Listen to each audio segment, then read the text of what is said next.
Jeshi la polisi limetoa wito kwa mwanaharakati Hilda Newton kuwa Ijumaa ya Aprili 24, 2026 kufika katika ofisi ya mkurugenzi wa upelelezi wa makosa ya jinai iliyopo katika jengo la makao makuu ndogo ya polisi iliyopo mtaa wa Ohio jijini Dar es Salaam ili kuwasilisha ushahidi kwa taarifa aliyotangaza kwa umma kupitia mitandao ya kijamii kuwa serikali imepanga kumuua mwanaharakati Tundu Lissu kwa risasi. Kupitia taarifa iliyotolewa rasmi na jeshi la polisi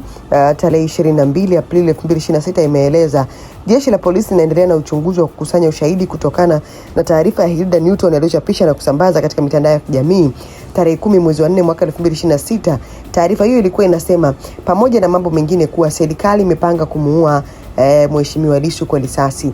Ili kukamilisha uchunguzi, jeshi la polisi limemwelekeza Hilda Newton afike katika ofisi ya mkurugenzi wa upelelezi wa makosa ya jinai iliyopo katika jengo la makao makuu ndogo ya polisi iliyopo mtaa wa Ohio jijini Dar es Salaam tarehe 24 mwezi wa 4 2026 saa 4 asubuhi ili aweze kuwasilisha ushahidi aliyosema na kutangazia umma kuwa anao. Hii ni kwa mujibu wa kifungu cha 11 kidogo cha pili cha sheria ya mwenendo wa makosa ya jinai kama ilivyofanywa marekebisho mwaka 2023.